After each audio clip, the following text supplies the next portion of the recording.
നമസ്കാരം. വിരമിക്കുന്ന സഹപ്രവർത്തകർക്ക് അംഗൻവാടി ജീവനക്കാർ സമ്മാനിച്ചത് സ്വർണ്ണ മോതിരങ്ങൾ. കൈയടിച്ച് സദസ്സും വിശിഷ്ടാതിഥികളും. കാന്തല്ലൂർ പഞ്ചായത്തിൽ നിന്നാണ് ഈ വേറിട്ട വിരമിക്കൽ ചടങ്ങ് റിപ്പോർട്ട് ചെയ്യപ്പെട്ടിട്ടുള്ളത്.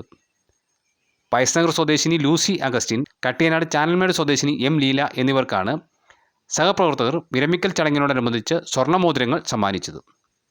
സ്വർണത്തിന് നാൾക്കുനാൾ വില വർദ്ധിക്കുന്ന സാഹചര്യമാണ് നിലനിൽക്കുന്നതെന്നും മോതിരങ്ങൾ സമ്മാനിച്ചത് മികച്ച മാതൃകയാണെന്നും ഇത്തരത്തിൽ ചടങ്ങ് സംഘടിപ്പിച്ചത് അഭിനന്ദനാർഹമാണെന്നും ഉദ്ഘാടകനായ പഞ്ചായത്ത് പ്രസിഡന്റ് എസ് ശിവൻരാജ് പറഞ്ഞു. പയസ്നഗർ കണക്കായം 18-ാം നമ്പർ അംഗൻവാടിയിലാണ് ചടങ്ങ് സംഘടിപ്പിച്ചത്.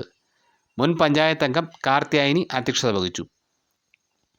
പ്രസിഡന്റും മെമ്പർമാരും ചേർന്ന് ഇരുവർക്കും ഉപഹാരങ്ങൾ സമ്മാനിച്ചു.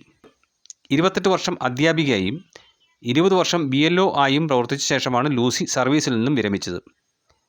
ലീല 40 വർഷത്തോളമായി അംഗൻവാടി ഹെൽപ്പറായി പ്രവർത്തിച്ചു വരികയായിരുന്നു. അഭ്യുദയകാംക്ഷികളും സുഹൃത്തുക്കളും ചേർന്നാണ് ചടങ്ങ് സംഘടിപ്പിച്ചത്. News desk, Marayoor vision.